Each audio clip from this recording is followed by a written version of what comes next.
If you're completely new to the iPad, you're in the right place. No tech jargon, no pressure.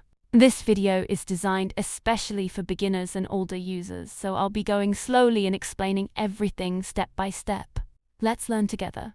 In this video, I'll start with the basics. The very basics. I will show you the 4 things you must know first. Ideal if you are completely new to iPad. Today, I'll show you how to turn your iPad on and off, adjust the volume, open an app, and use Control Center. Let's get started. Starting with turning the iPad on. On the top or side of your iPad, you'll see a small button. Press and hold this button for a few seconds until the screen turns on. Adjusting the volume. On the side or top of the iPad, you'll see 2 buttons. The top button turns the volume up, and the bottom button turns the volume down. To recap, the top button makes the volume louder, and the bottom button makes it quieter.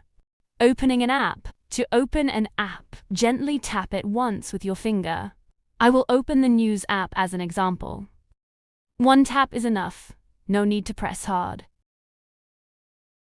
Now, let's look at Control Center. Swipe down from the top right corner of the screen. This gives you quick access to Wi-Fi, volume, brightness, and more. Don't worry if this feels slow at first.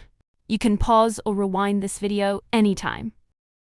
I hope that you found this tutorial useful. In the next video, we will dig a little deeper and we'll go through the iPad home screen in a simple way. If you want to feel confident using your Apple devices, subscribe to Think Tech Novice and let's learn together.